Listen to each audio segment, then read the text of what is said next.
Bueno, hoy continuamos, como les decía al principio, con nuestra serie que estamos llevando adelante todos los jueves acerca de cómo es Dios, qué clase de Dios es y qué podemos esperar del Dios de la Biblia. Y estamos, como les dije también al principio de este estudio, introduciéndonos en una aventura que es casi imposible. Porque como dijimos también, comprender a Dios en su plenitud y en su totalidad es imposible, humanamente es imposible. Se habla acerca de la incomprensibilidad de Dios. Pero si pretendemos nosotros conocer a Dios, de acuerdo a cómo Él se ha revelado a los seres humanos, a través de su creación, a través de su palabra, la Biblia, las escrituras, las santas escrituras, y a través de su propio Hijo, el Señor Jesucristo, entonces sí nosotros podemos llegar a entender, comprender cómo es Dios, lo que Él ha revelado acerca de Él, qué clase de Dios es Él, qué podemos esperar de Él y la consecuencia lógica de este conocimiento, de esta comprensión, es ser llevados a una experiencia de mucha humildad delante de Dios y de adoración, de reconocimiento, de respeto, de reverencia, de alabanza a Dios, a este Dios en el cual creemos, amamos y servimos y adoramos, que es el Dios de la Biblia. Saben que allá por el siglo XVI había mucha disputa en cuanto a temas teológicos y en ese momento Martín Lutero, el gran reformador, le escribió una carta a un erudito bíblico llamado Erasmo, y en una de sus cartas el Lutero le reprocha a Erasmo y le escribe estas palabras: vuestro concepto de Dios es demasiado humano. Le dice Lutero al gran Erasmo, un gran académico, erudito, estudioso de las ciencias, de filosofía de ese tiempo y también de la Biblia. Y Lutero era un predicador, hijo de un minero, y que lo estaba reprendiendo al gran Erasmo porque el concepto que él tenía acerca de Dios era muy humano. Y la verdad que Erasmo se tenía muy merecido este reproche de parte de Martín Lutero. Ahora, no es un problema que ocurría en esa época.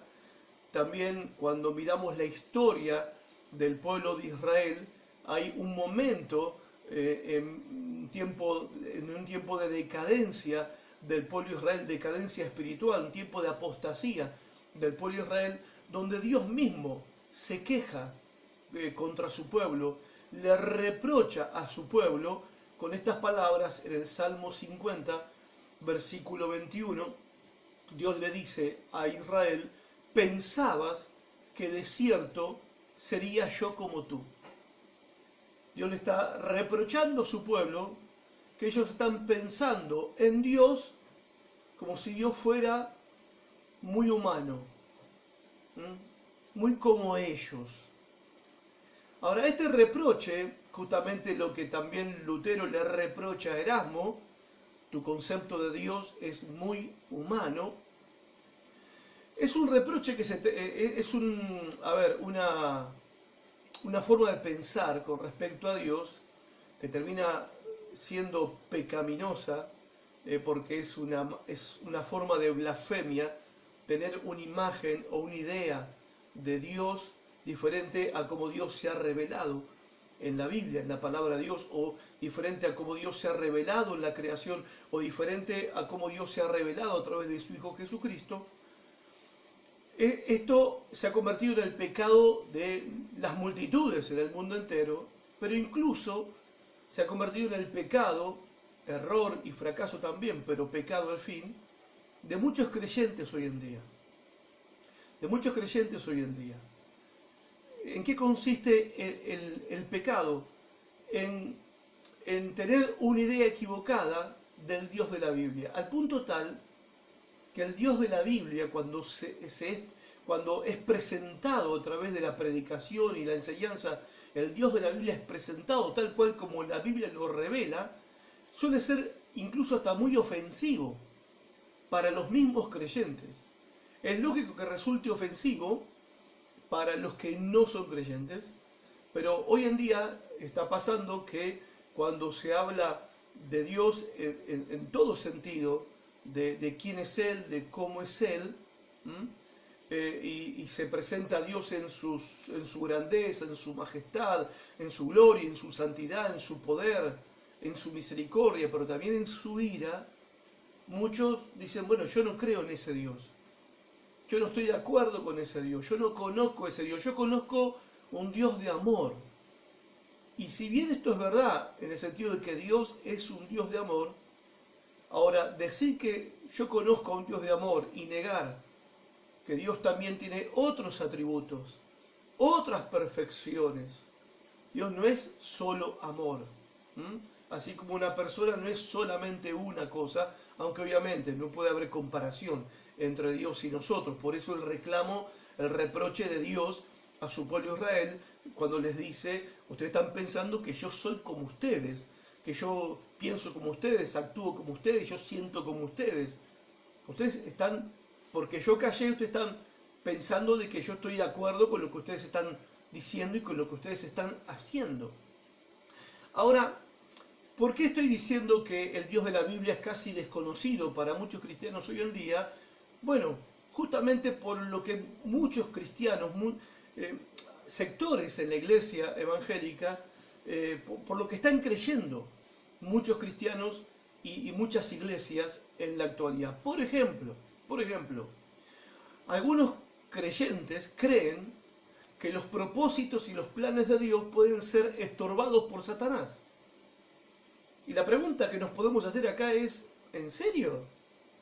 ¿En serio Satanás puede estorbar los propósitos de Dios? ¿En serio Satanás puede estorbar los planes de Dios? ¿Qué clase de Dios es este Dios en el que decimos creer, al que decimos adorar, si sus propósitos y sus planes pueden ser estorbados por el diablo? Otro ejemplo, muchos creen que los propósitos y los planes de Dios pueden cambiar. ¿Y por qué creemos de esta manera? O sea, ¿en serio nosotros pensamos que Dios cambia sus planes? ¿En serio nosotros creemos que Dios cambia su propósito? Dice, bueno, esto no funciona, voy a hacer otra cosa, esto no me salió bien, dice Dios, bueno, ahora, qué macana, Adán y Eva pecaron, ¿qué puedo hacer?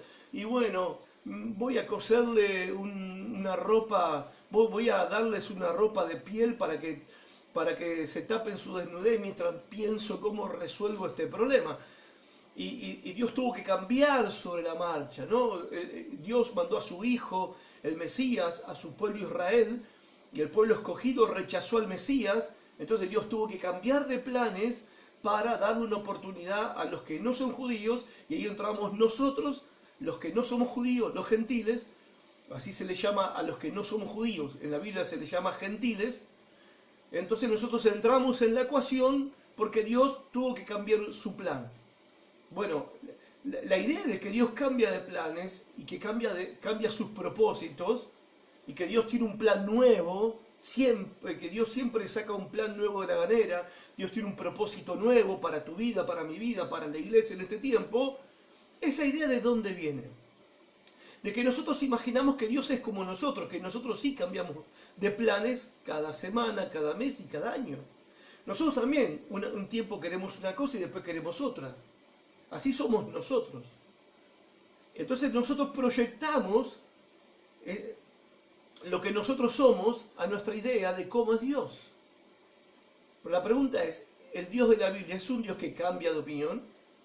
¿Es un Dios que cambia sus planes, que cambia sus propósitos? ¿Es Dios cambiante?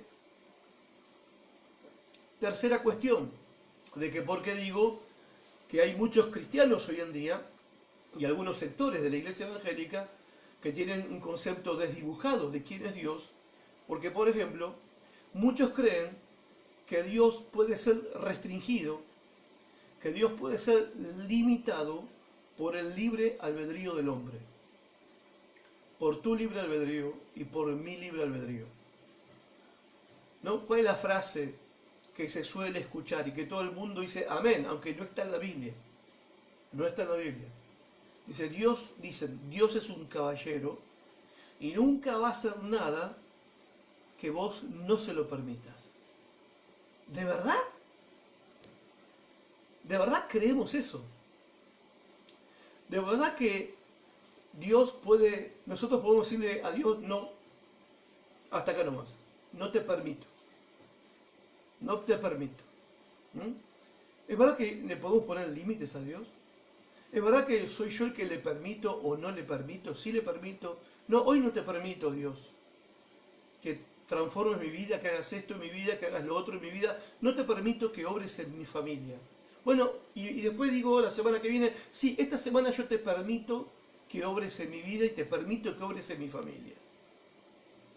Ahora, ese no es el Dios de la Biblia, eso parece más bien un mozo de un restaurante, se parece más bien a un empleado que le decimos, bueno, hace esto y lo hace, le decimos no hagas esto, no lo hace. Ahora, Dios no es un empleado cósmico, Dios no es el mozo del restaurante del universo. ¿Mm? Y lamentablemente hay muchos creyentes, y hablan los que no lo son, pero, o sea, de ellos no le vamos a pedir que tengan conceptos teológicos correctos, pero se espera que los creyentes tengamos una idea correcta de quién es Dios, de cómo es Él, porque si no, ¿qué Dios estamos adorando? ¿Estamos adorando a un Dios que Satanás lo puede estorbar? ¿Estamos adorando a un Dios que cambia de planes? ¿Estamos adorando nosotros a un Dios que está limitado al libre albedrío del hombre? Miren, cuando nosotros éramos chicos, ya nacimos con libre albedrío, ¿verdad? Pero cuando no nos queríamos bañar, el libre albedrío se terminaba. Porque tu vieja, tu viejo, tu abuelo, tu abuela, tu tía, ¿sí? Si no te querías bañar, te cantaba la canción Al agua pato, pato, pato, y de una oreja te llevaban al baño y te bañaban. Te gustara o no te gustara, patalearas, llorabas, ¿sí? Llorábamos, pataleábamos, pero terminábamos todos en el baño y salíamos bien bañaditos, peinaditos y perfumaditos. Ahora, yo no puedo aceptar que una mamá tenga más autoridad y tenga más poder que el Dios que creó el universo, que el Dios que creó al hombre. A veces se ha puesto en el pedestal, ¿sí? Esto tiene que ver mucho con la filosofía humanista, que se ha metido dentro de la iglesia, se ha puesto en el pedestal el libre albedrío del hombre y se ha despojado, ¿sí?, de ese lugar a la soberanía de Dios, al Dios soberano. Hoy gobierna el hombre con su libre albedrío y Dios está sujeto al libre albedrío del hombre, a lo que le permite o no le permite. Entonces, esta clase de Dios no es soberano, porque si es soberano, entonces Él puede hacer lo que quiere, cuando quiere, con quien quiere, como quiere y sin darles explicaciones a nadie. Ni siquiera se puede comparar a Dios con un presidente de la nación, porque el presidente de la nación dice algo, hace algo y hay 20.000 que le hacen la contra y que lo cuestionan. Bueno, eso no es soberanía, ¿sí? Eso no es soberanía. Pero en la antigüedad un rey, cuando decía algo y hacía algo, nadie le pedía explicaciones, ni nadie lo contradecía, ni nadie lo cuestionaba, y el que lo hacía. Ahora, cuando la Biblia habla del Dios de la Biblia, revela quién es Dios, muchas veces se refiere a Él como Rey, incluso Rey de Reyes. Se refiere a Él como Señor, como máxima autoridad, como Señor de señores. El Dios actual, Dios entre comillas, el Dios actual, el Dios de la imaginación, que muchos tienen, que tenemos, que hemos tenido también. Y por eso estamos introduciéndonos en la Biblia, en esta maravillosa aventura de tratar de conocer, comprender. quién es el Dios que la Biblia revela para poder amarlo, adorarlo y servirlo como corresponde y como es digno de que Él sea amado, servido y adorado. Pero este Dios, entre comillas, que es muy popular hoy en día, no es ni más ni menos que una copia de nosotros mismos. No se parece en nada al Dios grande y supremo que la Biblia revela. Y acá hay una única alternativa. Hay una única alternativa, no hay dos. No hay tres, no hay cuatro, no hay. La única alternativa es esta. O creemos en un Dios que es supremo, ¿sí? Que tiene control absoluto de todos y de todo, y está sobre todos, y está sobre todo, o no creemos en Dios. Porque si el Dios de la Biblia no está sobre todos, y no está sobre todo lo que Él ha creado, y todas sus criaturas, humanas y no humanas, o sea, animales, aves, peces, ¿sí? Todos los seres vivientes, si Dios no es supremo y no está sobre todo y sobre todos lo que Él creó, entonces no es Dios. Y si no es Dios, no merece que creamos en Él. Por eso, un Dios cuya voluntad y cuyos propósitos pueden ser estorbados por Satanás o por el hombre, no merece adoración. Por eso es muy importante esto que estamos haciendo ahora los jueves, de aprender, de tratar de comprender, tratar de entender cómo es Dios, qué clase de Dios es, para que sepamos qué podemos esperar de Él y para que tengamos un alto concepto de quién es Dios, para que tengamos una idea elevada de quién es Dios, porque esa idea elevada y ese alto concepto de quién es Dios es el máximo objetivo de la Biblia, la palabra de Dios, y lo que la Biblia revela, lo que Dios quiso revelar a través de su palabra para que nosotros lo conozcamos. Por eso hoy jueves vamos a hablar acerca de la supremacía y la grandeza de Dios. Vamos a hablar acerca de la supremacía y acerca de la grandeza de Dios. Ahora vamos a definir la palabra supremacía. Bueno, la palabra supremacía significa grado supremo, significa preeminencia, significa superioridad jerárquica. En otras palabras, ser supremo significa no tener un superior, no tener nadie arriba de uno. Es ser el más alto, no de estatura, sino en autoridad, en jerarquía, el más elevado, el que está por encima de todos y de todo. Para hacer una ilustración que se queda corta, porque es muy difícil obtener de la vida nuestra una ilustración para poder entender la supremacía de Dios, pero para más o menos tener una idea, en la Argentina, como en muchas naciones del mundo, en la mayoría de las naciones del mundo, existe la Corte Suprema de Justicia. Bueno, ¿qué es la Corte Suprema de Justicia? Es la máxima autoridad en la nación en cuanto a los temas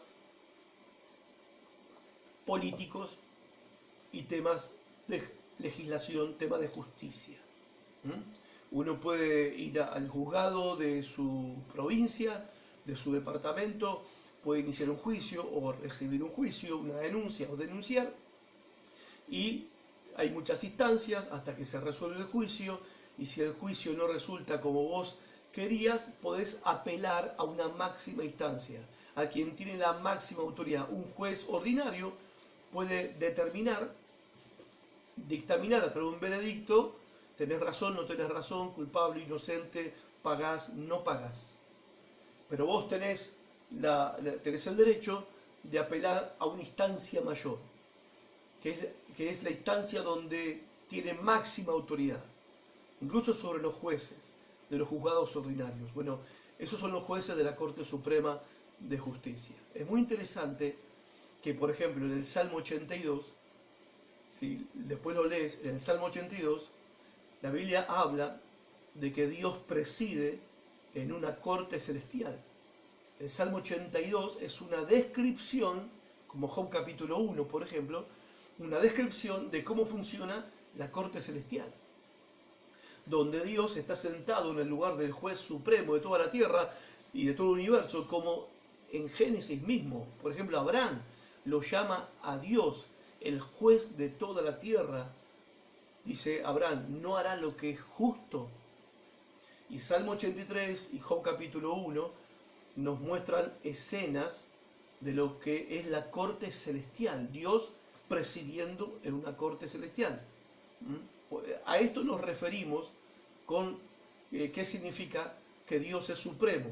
A esto me estoy refiriendo cuando vamos a hablar ahora de la supremacía de Dios. Y la primera expresión acerca de la supremacía de Dios está en un relato histórico en la vida de Abraham. Génesis capítulo 14. Vamos a leerlo, Génesis 14 del 18 al 20. Busca ahí en tu Biblia, Génesis 14 del 18 al 20. Esta expresión que vamos a leer acá, acerca de la supremacía de Dios, en estos versículos, 3 versículos, va a aparecer con la palabra altísimo, que significa lo mismo, que está por encima de todo, el más elevado, la máxima autoridad. Ahora, esta expresión con la cual Melquisedec se refiere a Dios en Génesis 14, 18 al 20, esta expresión fue dicha allá por el año 2165 a.C. O sea, vamos a leer un texto, un documento histórico que tiene 4185 años de antigüedad. Lo que vamos a leer. 2165 años antes de Cristo, sumándole 2020 en el que estamos nosotros, son 4185 años de antigüedad. Tiene este párrafo de este documento histórico que es el Génesis.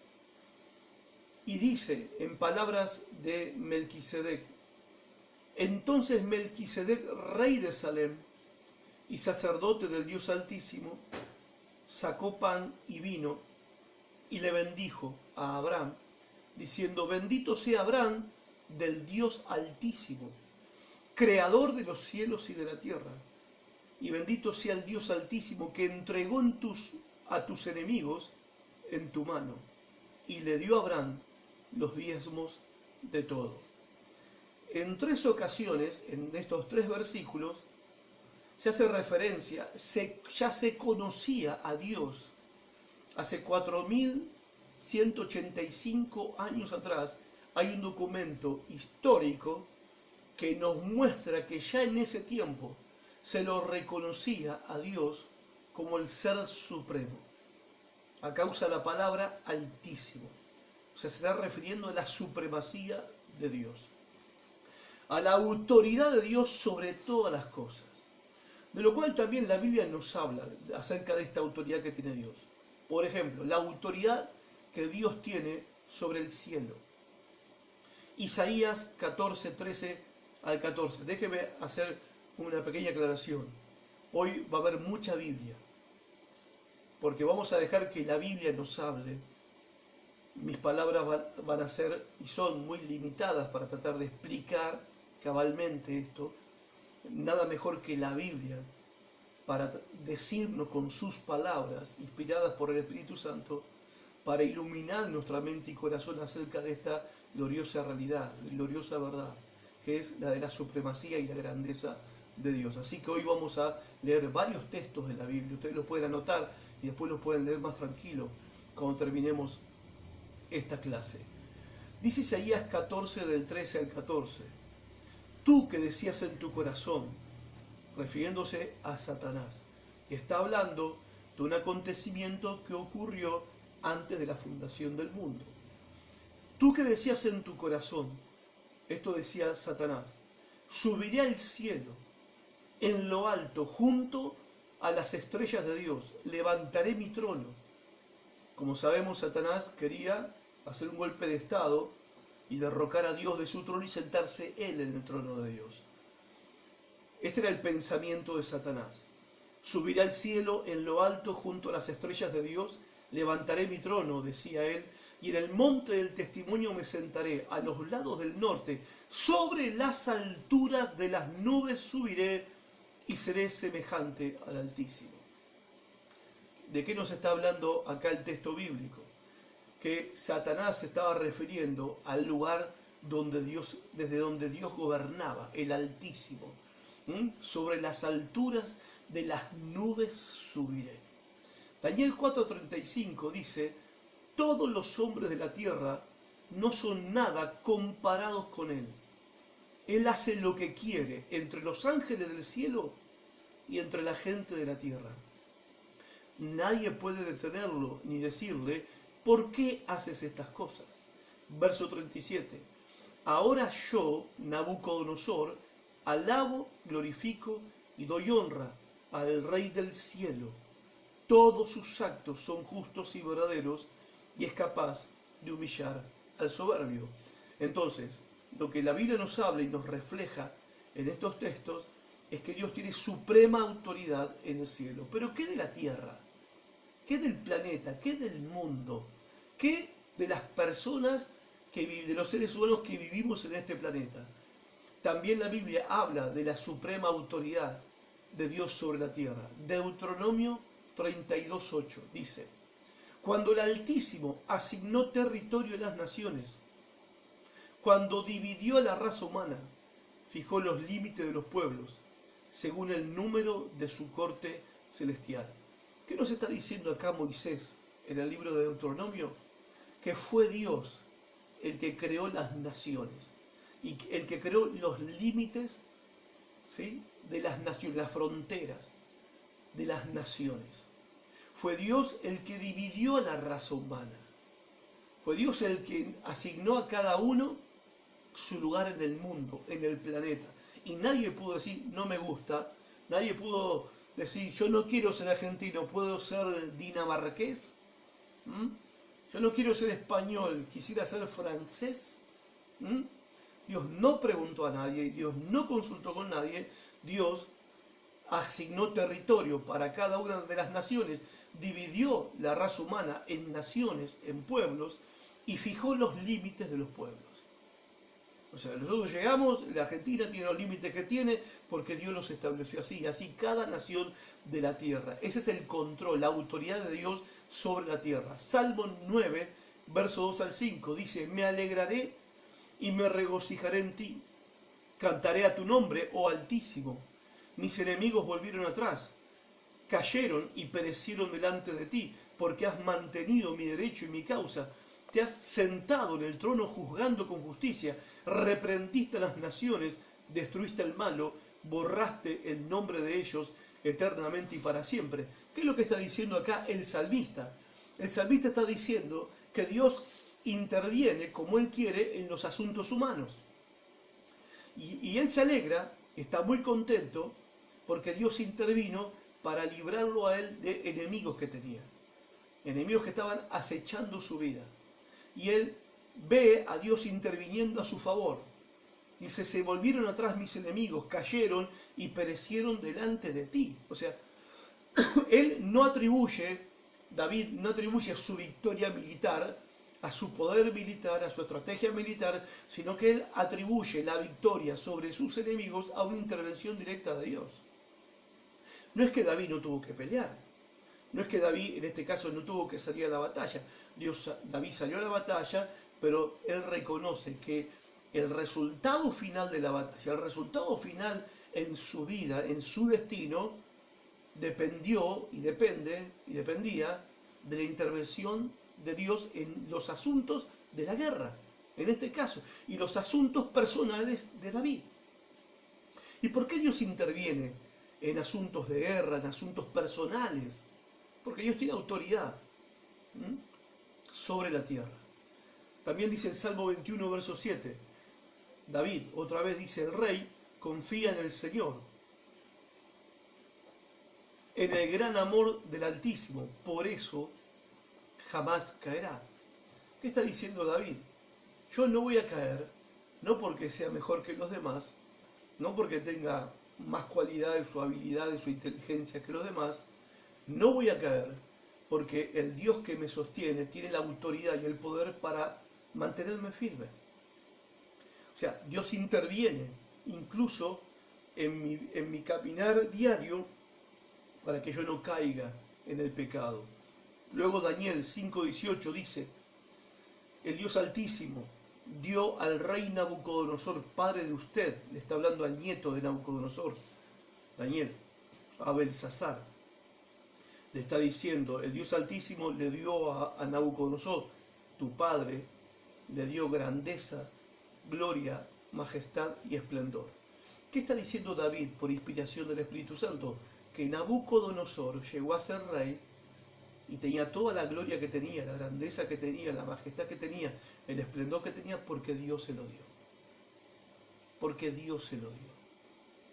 O sea, esto nos habla de la intervención de Dios en el mundo, de darle el poder y la autoridad en las naciones al que Él quiere dársela.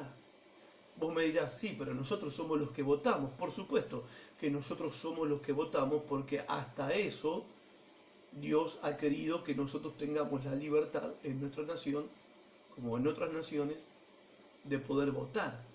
Pero el resultado final de quién se va a sentar, nos guste o no, en el sillón de Rivadavia, ¿sí? El decreto final, la autoridad final, la palabra final, ¿quién la tiene? Dios. Porque como dice también en el libro de Proverbios, Él es el que quita y el que pone reyes. Entonces Dios es supremo en el cielo, pero también Dios es supremo en la tierra. Ilustraciones bíblicas de esta verdad, de la supremacía de Dios, de la grandeza de Dios, de la autoridad de Dios. Bueno, en Éxodo 14 se nos dice que Dios le ordenó al mar Rojo que se dividiera y que sus aguas se convirtieran en dos gigantescas murallas para que el pueblo de Israel pasara como por tierra seca para huir de los egipcios y cruzar hacia la tierra prometida. La historia nos dice que fue Moisés el que levantó la vara, ¿sí? Pero Dios le dio la orden a Moisés que lo haga, y es verdad, Moisés levantó la vara, pero el que mandó el viento y separó las aguas, ¿quién fue? Dios. Dios le ordenó al mar que se abriera y el mar obedeció. Tenemos otro ejemplo en Números capítulo 16, cuando los rebeldes, la rebelión de Coré y sus compañeros se rebelaron contra Moisés, el líder del pueblo de Israel.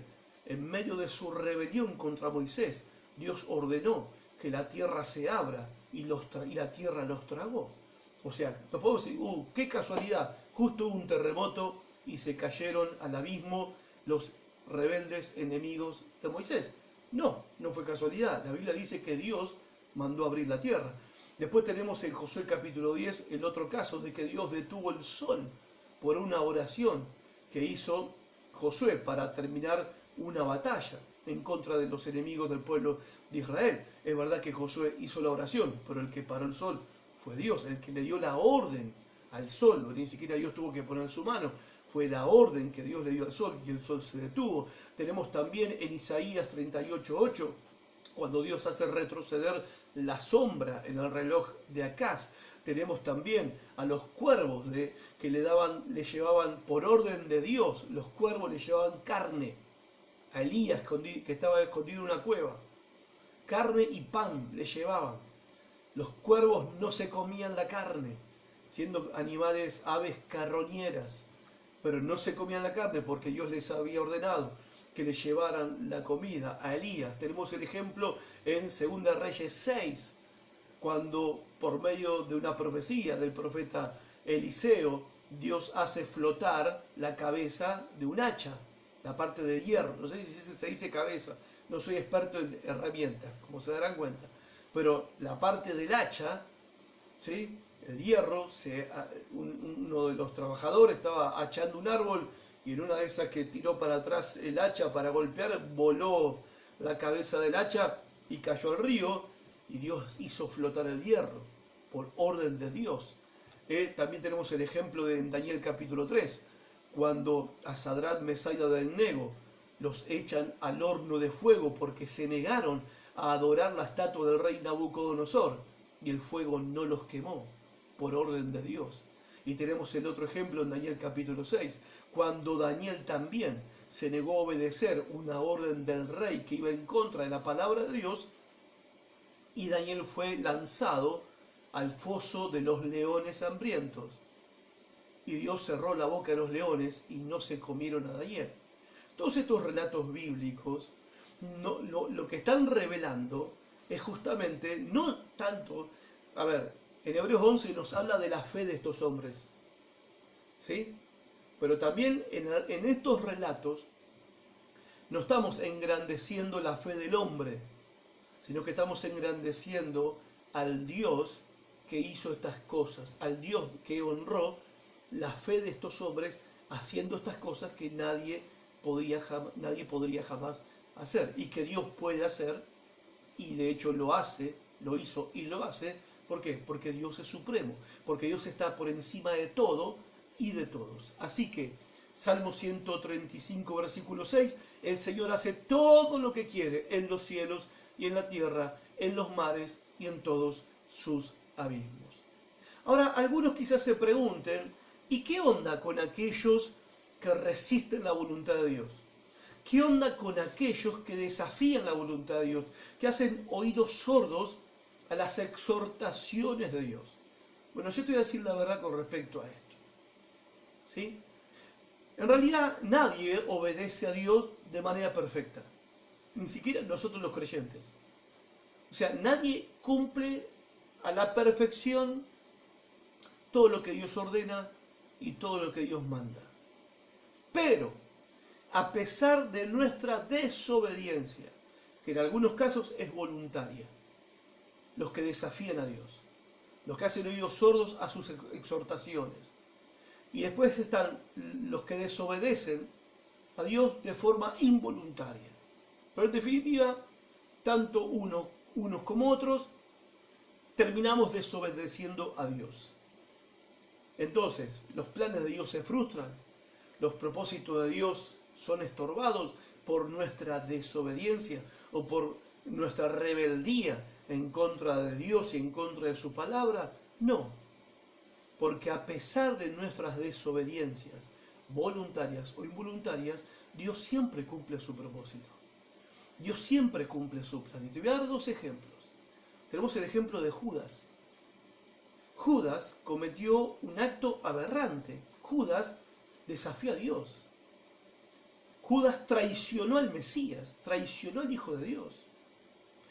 Judas hizo oídos sordos a todas las enseñanzas, sermones y predicaciones del mismo Hijo de Dios. Lo traicionó, lo vendió, lo desobedeció, se rebeló contra él. Pero ¿qué nos dice Hechos capítulo 1, verso 16? Y les dijo Pedro al resto de los discípulos: hermanos, tenía que cumplirse la Escritura, que por boca de David había predicho el Espíritu Santo en cuanto a Judas, el que sirvió de guía a los que arrestaron a Jesús. En su rebelión y en su desobediencia, Judas, sin él quererlo, de manera voluntaria, ¿sí?, terminó sirviendo a los propósitos de Dios. Porque ya había un plan predeterminado desde antes de la fundación del mundo, que el Mesías tenía que morir y que alguien lo tenía que entregar. Y en este caso Judas, en su rebelión y en su desobediencia y en su desafío hacia Dios mismo y hacia Cristo mismo, no hizo otra cosa que cumplir lo que Dios había planeado.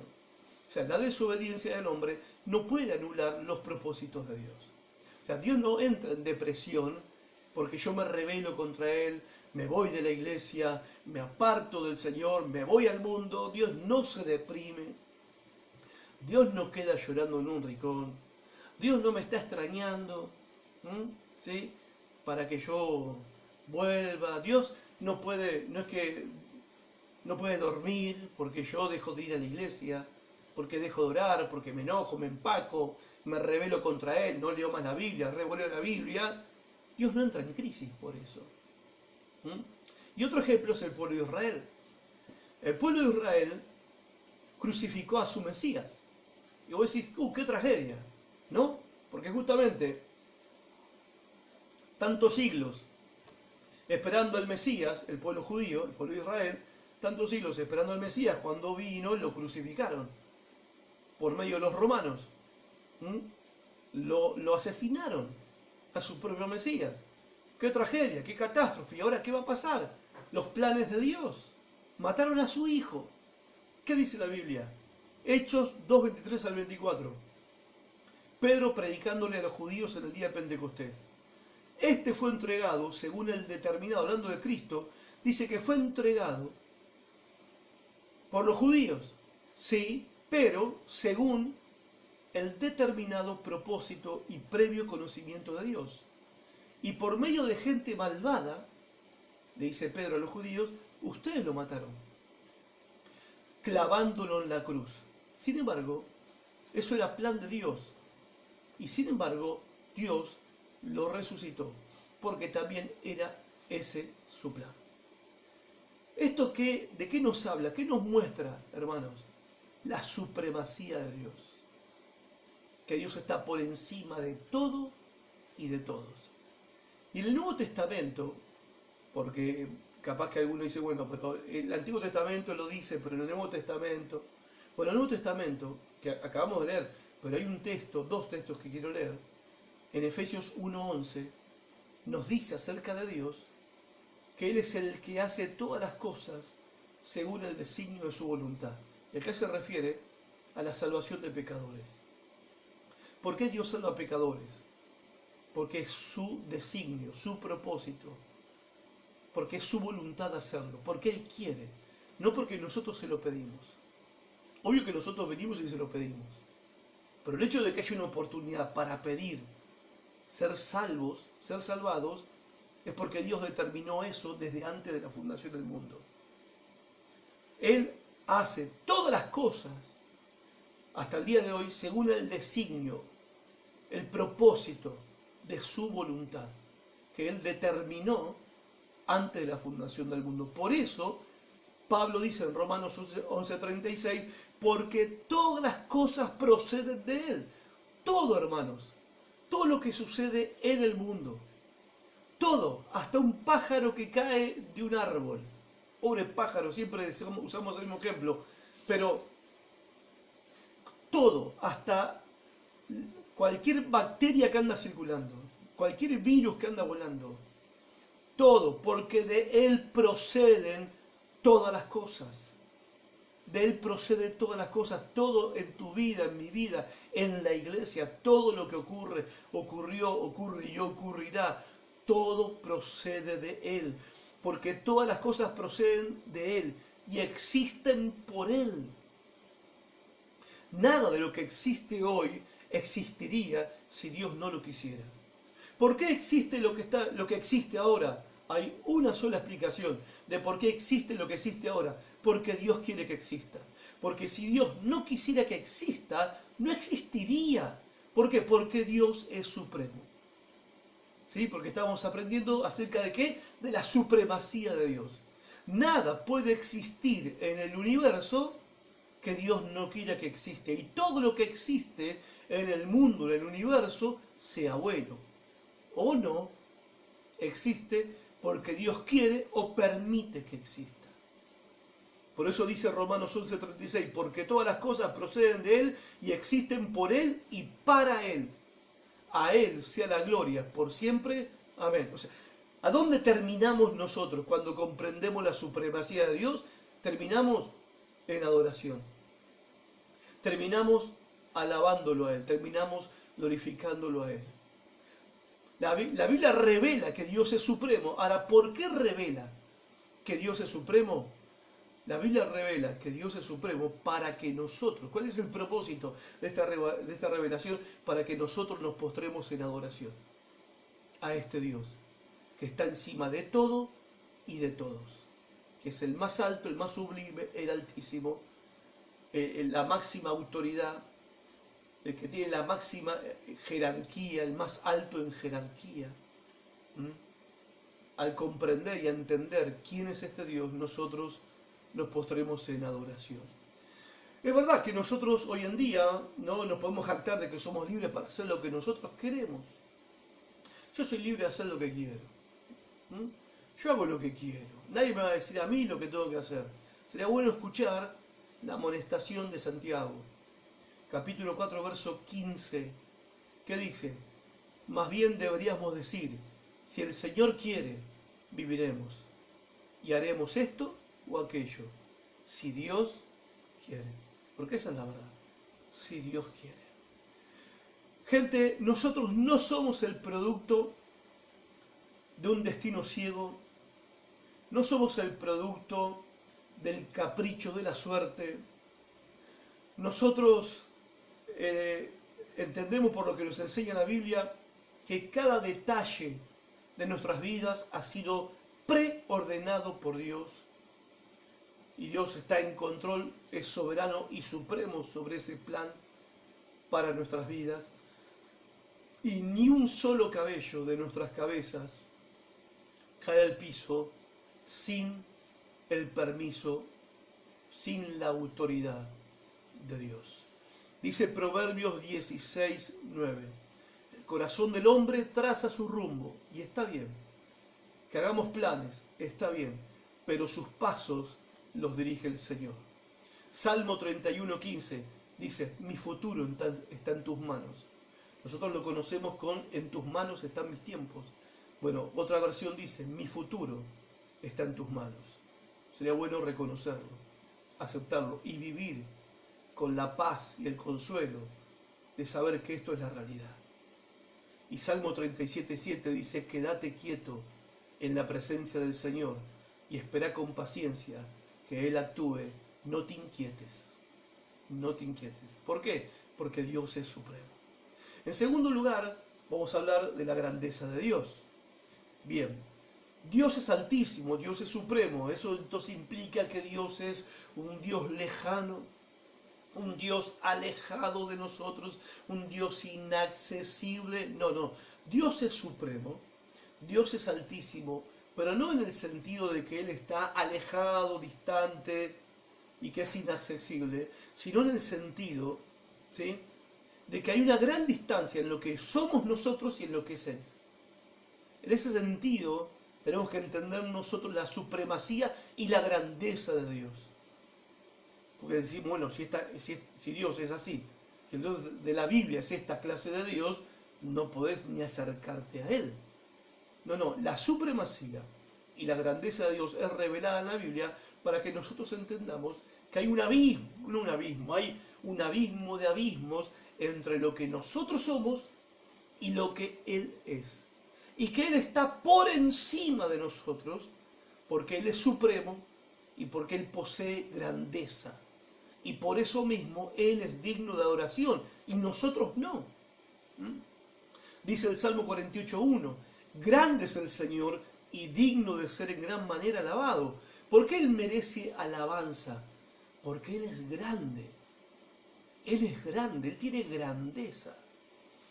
Dice el Salmo 95, verso 3 y 6, el Señor es Dios grande y Rey grande, venid y adoremos y postrémonos. Grandeza aparece también en la Biblia como la palabra majestad. La Biblia habla de la grandeza de Dios y de manera sinónima habla de la majestad de Dios. Ahora, cuando nosotros le conferimos majestad a alguien, para hablar en términos humanos, cuando decimos, por ejemplo, nosotros no tenemos esta idea plasmada en nuestra cabeza porque nosotros no hemos tenido reyes en nuestro país. Pero hay países que han sido países monárquicos, han sido reinos, España, Inglaterra, Francia, Alemania. Bien, los países de Europa y otros también. Incluso hoy en día hay reyes en algunos de esos países. Ahora, ¿cómo se suele dirigirse a un rey? Lo hemos visto en las películas. No le dice, che, ¿qué hace Catalina? O señora Catalina. No, ni siquiera señora Catalina. Se dirige uno cuando la reina te da permiso para hablar, porque si no, no hablas. La reina o el rey te tienen que dar permiso para hablar. Entonces el súbdito, con la cabeza agachada, dice, gracias, su majestad. Su majestad. Cuando se le confiere majestad a alguien, lo que se está haciendo es el reconocimiento de la grandeza de esa persona. Y el reconocimiento de que esa persona merece el máximo respeto. Si esto nosotros lo traemos como para tratar de entender y comprender cómo debería ser nuestra relación con Dios, bueno, no solamente, no voy a decir que de la misma manera, no, es de esta manera potenciada por 1.000.000. Dice Salmo 145, yo meditaré en la hermosura de la gloria de tu majestad y en tus obras maravillosas. Salmo 93.1, Jehová reina, se viste de majestad, firme es tu trono desde la antigüedad. O sea, lo que la Biblia está hablando, refiriéndose que el hecho de que Dios sea majestuoso, Dios tenga majestad, eso habla de la grandeza de Dios y de el necesario reconocimiento de esa grandeza y el necesario reconocimiento del respeto que se le debe a Él, la alabanza, la adoración y la reverencia que se le debe a Él. Incluso el apóstol Pedro, en 2 de Pedro 1.6, refiriéndose a su experiencia en el monte de la transfiguración, acerca de la gloria de la realeza de Cristo como Rey, dice Pedro, habiendo visto con nuestros propios ojos su majestad. O sea, Pedro está diciendo que lo que él vio en el monte de la transfiguración fue la grandeza de Cristo. Ahí vimos al Rey revelado, al Rey manifestado, y vimos su grandeza. Marcos, el Evangelio de Marcos y Mateo, incluso Lucas nos cuenta de que sus vestidos resplandecieron y su rostro resplandeció mucho más fuerte que el sol cuando resplandece con su fuerza. No fue otra cosa que una manifestación de la gloria, de la realeza, de la grandeza, de la majestad de Jesucristo. Ahora, ¿cómo podemos nosotros formarnos una idea exacta de la grandeza de Dios? Bueno, 2 pasos, y ya voy terminando. 2 pasos. El primer paso es, tenemos que quitarnos de nuestra cabeza esas ideas de Dios que lo empequeñecen a Él. Nosotros tenemos ideas acerca de Dios que lo terminan empequeñeciendo y no engrandeciendo. Obvio que uno no puede hacer a Dios más grande de lo que es. Pero ¿qué significa engrandecer a Dios? Significa reconocer su grandeza, reconocer su majestad. Entonces, Dios es supremo y Dios es grande. Estamos hablando de la supremacía y la grandeza de Dios. Lo primero que tenemos que hacer para tener una idea más exacta de la grandeza de Dios es quitarnos de nuestra mente las ideas acerca de Dios que lo empequeñecen a Él. El salmista en el Salmo 139 nos ayuda en este trabajo que tenemos que hacer con nuestras propias vidas. Él va a decir en el versículo 5 y el versículo 7 al 12 del Salmo 139 que la presencia de Dios no tiene límites y es infinita. O sea, estamos hablando de la grandeza de Dios. Ok, si Dios es grande, si Dios tiene majestad, entonces necesariamente su presencia no debe tener límites y su presencia debe ser infinita, no tiene fin. Y lo dice en el versículo 5, dice, detrás y delante me rodeaste y sobre mí pusiste tu mano. Verso 7 al 12, jamás podría escaparme de tu espíritu, jamás podría huir de tu presencia. Si subo al cielo, allí estás tú. Si desciendo a la tumba, allí estás tú. Si cabalgo sobre las alas de la mañana, si habito junto a los océanos más lejanos, aún allí me guiará tu mano y me sostendrá tu diestra. Podría pedirle a la oscuridad que me ocultara y a la luz que me rodea que se convierta en noche, pero ni siquiera en la oscuridad puedo esconderme de ti. Para ti, la noche es tan brillante como el día, la oscuridad y la luz son lo mismo para ti. Dios es grande. Lo otro que nos dice el salmista en el Salmo 139, en el versículo 1 al 4, que el conocimiento de Dios tampoco tiene límites. Dice el verso 1, oh Señor, has examinado mi corazón y sabes todo acerca de mí. Todo. Sabes cuándo me siento y cuándo me levanto. Aún a la distancia me lees el pensamiento. Me ves cuando viajo y cuando descanso en casa. Sabes todo lo que hago. Sabes lo que voy a decir incluso antes que lo diga, Señor. Tu conocimiento no tiene límites y es infinito. O sea, nosotros podemos esconder lo que hay en nuestro corazón delante de la gente. Podemos esconder nuestro pasado, podemos esconder nuestros planes futuros, ¿sí? Pero de Dios no podemos esconder nada. Dios conoce absolutamente todo. Podemos hablar de manera que podamos engañar a las personas, engañarlos en cuanto a quién soy en realidad, pero Dios me conoce como soy en verdad. Es más, me conoce mejor de lo que yo me conozco a mí mismo. ¿Por qué? Porque Dios todo lo conoce. O sea, el conocimiento de Dios no tiene ningún límite. Él conoce todo lo que me guardo, Él conoce todo lo que aparento, ¿sí? Él conoce todo. Y el salmista nos está diciendo que esto se debe a que Dios es grande, a la grandeza de Dios. Podemos engañar a muchos, pero no podemos engañar a Dios. Ahora, el Dios que todo lo ve, que todo lo sabe, y el Dios que está en todo lugar, es un Dios, al mismo tiempo, es un Dios todopoderoso. Job 42, versículo 2, dice Job, hablando con Dios, yo conozco que tú todo lo puedes. Dice, yo sé bien que tú lo puedes todo. Que no es posible frustrar ninguno de tus planes, no es posible. Y que no hay pensamiento que se esconda de ti. Es impresionante esta revelación a través del patriarca Job.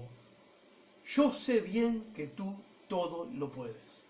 Obviamente, lo aprendió después de una experiencia larga y dolorosa que está en todo el relato del libro de Job. Yo conozco, yo sé que tú todo lo puedes, que tus planes no pueden ser frustrados y que no hay pensamiento que se esconda de ti. Dice también Salmo 139, versículo 4, porque acá el salmista, en el versículo 14, al enfrentarse con esta realidad, el salmista, ¿a dónde termina? Adorando a Dios. Enfrentado ante esta realidad, ante esta verdad de la grandeza de Dios, él termina adorando a Dios. Dice el versículo 14, te alabo porque soy una creación admirable. Tus obras son maravillosas y esto lo sé muy bien. Ahora, el segundo paso.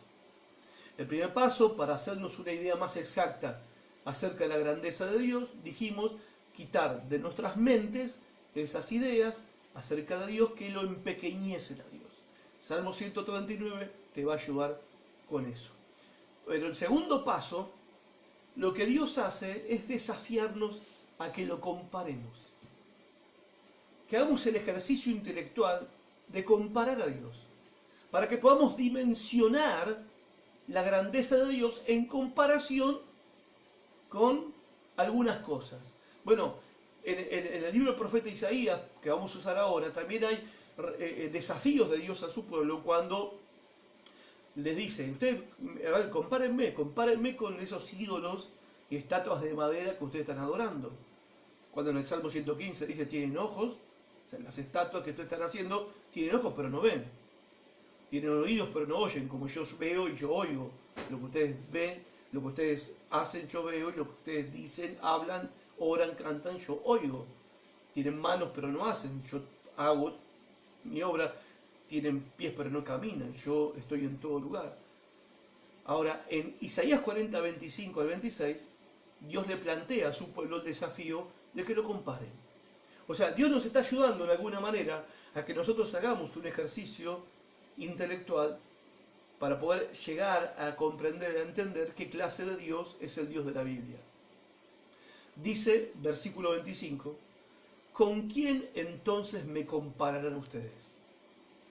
¿Quién es igual a mí? Es una buena pregunta. ¿Quién es igual a mí? Dice el santo. Alcen los ojos y miren a los cielos. Y hace la pregunta, ¿quién ha creado todo esto? Todavía se están preguntando esto, ¿no? La humanidad todavía se lo está preguntando.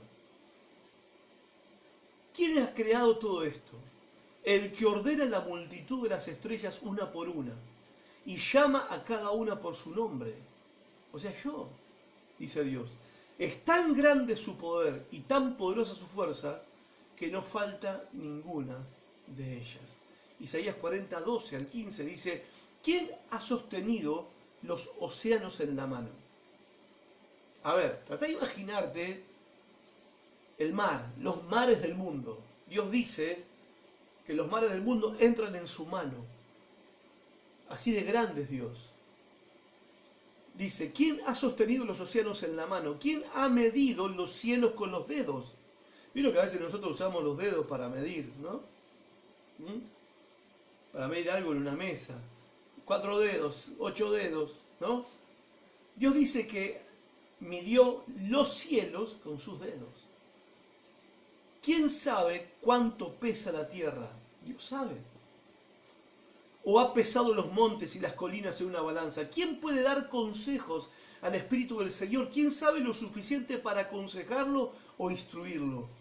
O sea, ¿qué está diciendo Dios? ¿Hay alguien acaso que sea igual a mí o superior a mí para que pueda aconsejarme y enseñarme a mí? En todo caso, si hay alguien igual a mí, entonces yo no soy Dios.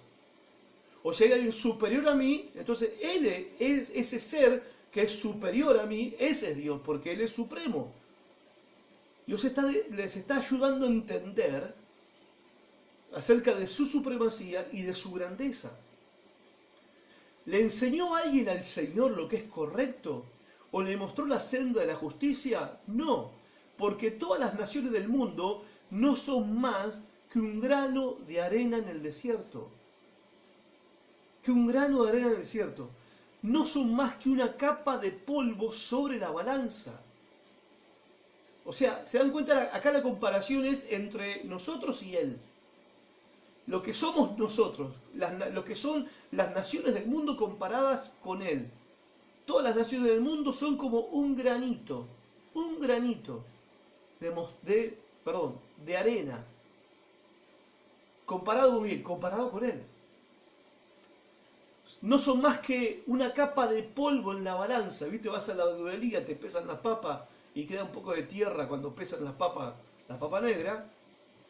Bueno, así son las naciones. ¿Comparadas con quién?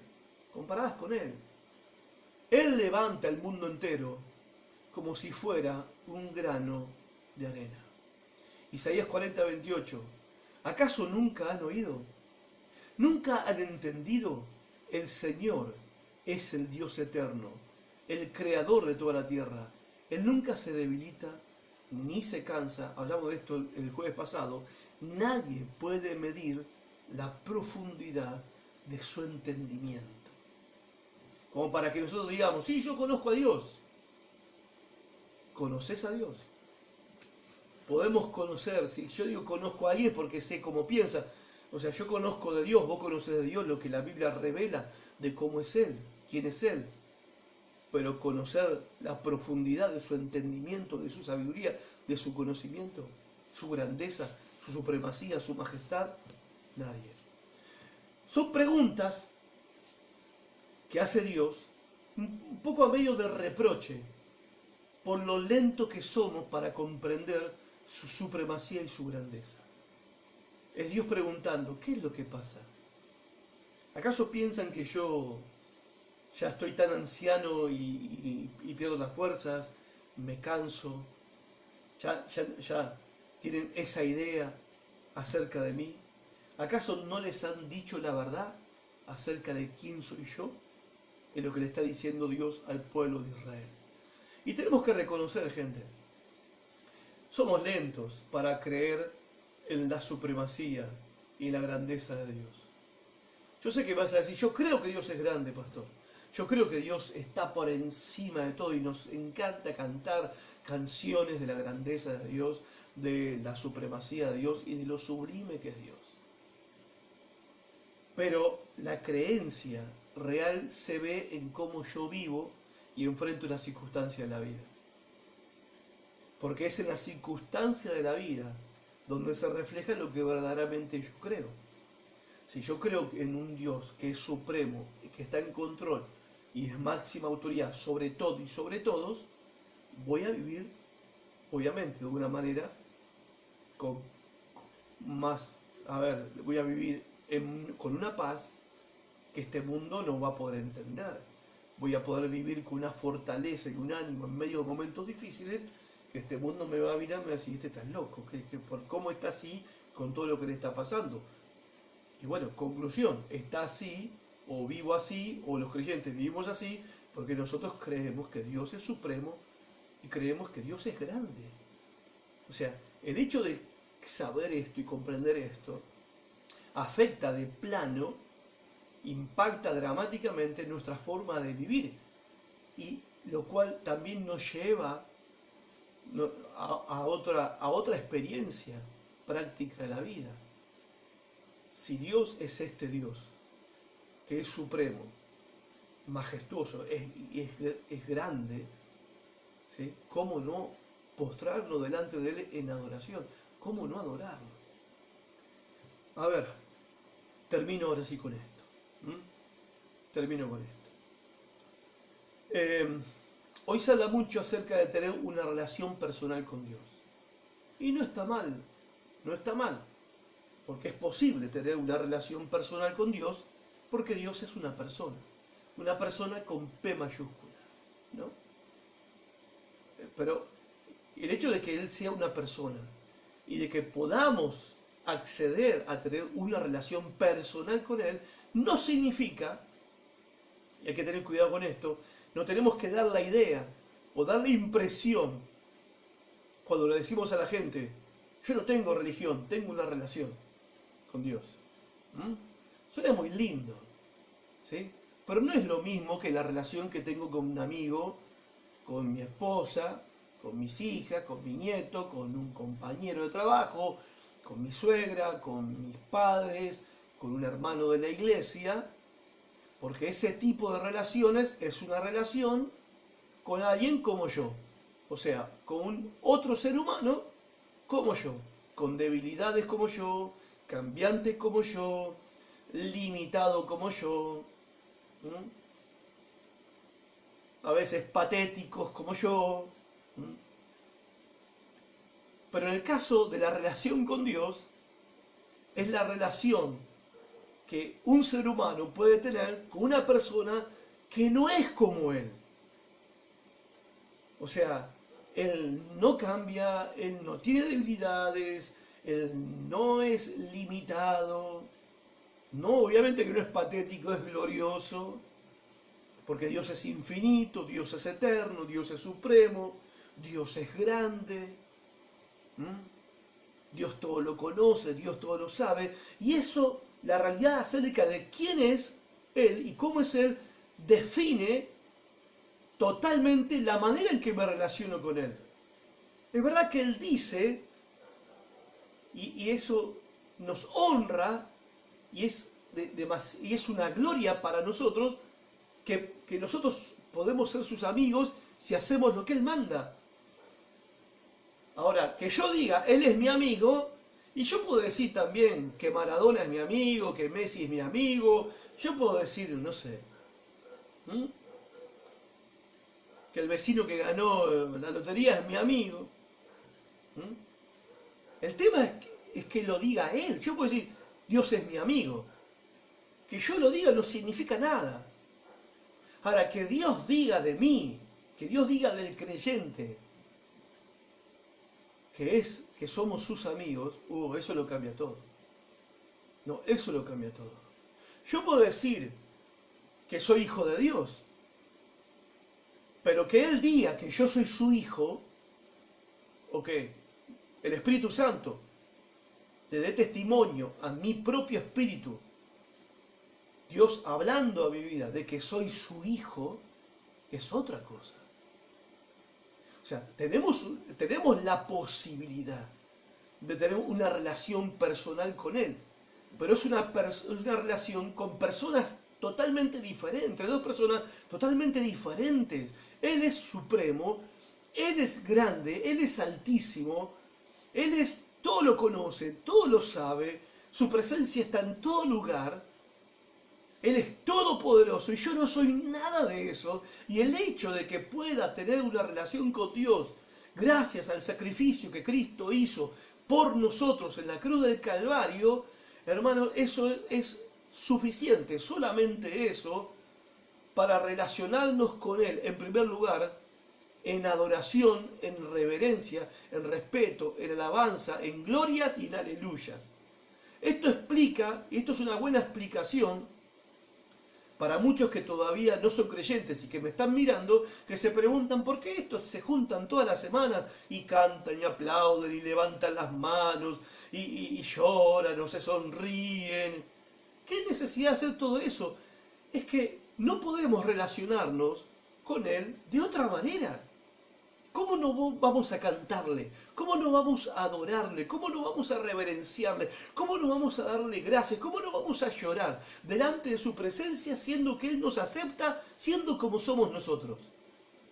¿Cómo no vamos a estar contentos y felices, a pesar de los problemas que tenemos en la vida, cuando estamos en la presencia de Dios, cantando a Dios, adorando a Dios? Por eso es que extrañamos tanto el culto.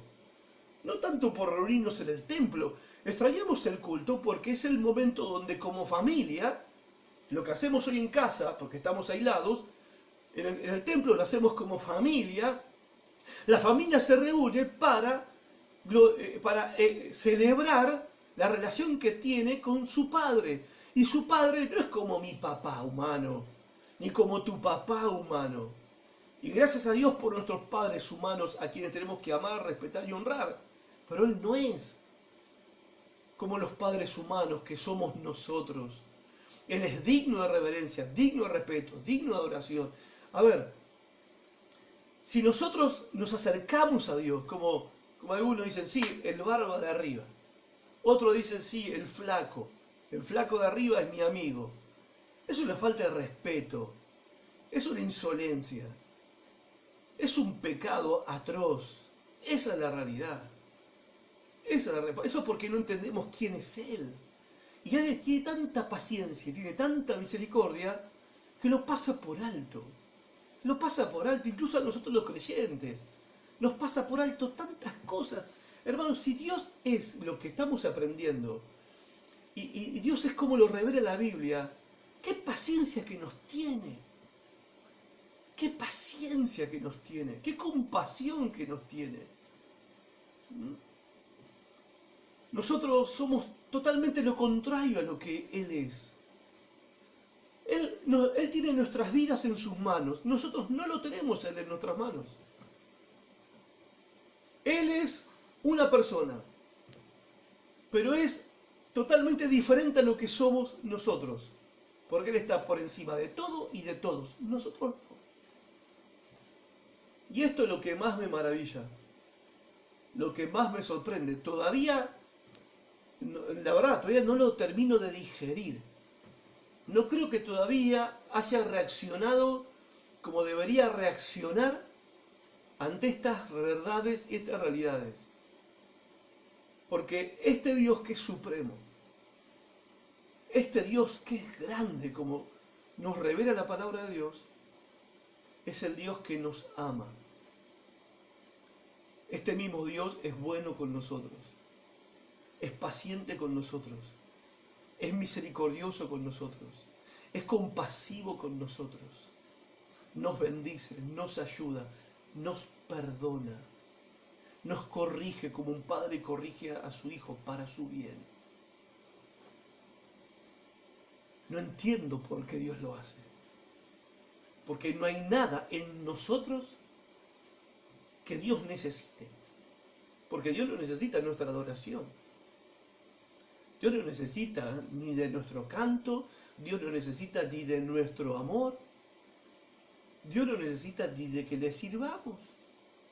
Dios no nos necesita y aún así Él se ha abierto a una relación con nosotros y nos invita a tener una relación personal con Él, que solamente es posible por medio de Jesucristo. Y todos aquellos que se acerquen a este Dios supremo y grande por medio del único Señor y Salvador, Jesucristo, que murió en la cruz por nuestros pecados y que resucitó el tercer día dentro de los muertos para certificar que nuestra fe en Él Nuestra confianza en Él es la sola condición suficiente para poder comenzar una nueva vida. Y esta nueva vida comienza cuando empezamos a tener una sincera, genuina, respetuosa y reverente relación con Dios. Acércate a Él, búscalo a Él, pero acércate a Él con humildad, acércate a Él con reverencia, acércate a Él con gratitud, acércate a Él humillándote delante de Él, porque Él nos prometió una cosa: al que se humilla, yo lo voy a exaltar. Y prometió otra cosa, que al que se arrepiente a sus pecados y confíe en su Hijo Jesucristo como Salvador, Él va a salvarlo y va a convertirlo en su propio Hijo. Este Dios, que es supremo y es grande, dice que somos sus hijos. ¿Cómo no adorarlo y no bendecirlo y hacerlo toda la eternidad? No va a alcanzar, no nos va a alcanzar para adorarlo, bendecirlo y exaltarlo. Que Dios te bendiga mucho. Compartí con tus contactos este mensaje para que la palabra de Dios corra y sea glorificada. Gracias por estar de ese lado. Nos volvemos a encontrar el día domingo a las 18:30 horas. Chao y que Dios los bendiga a todos.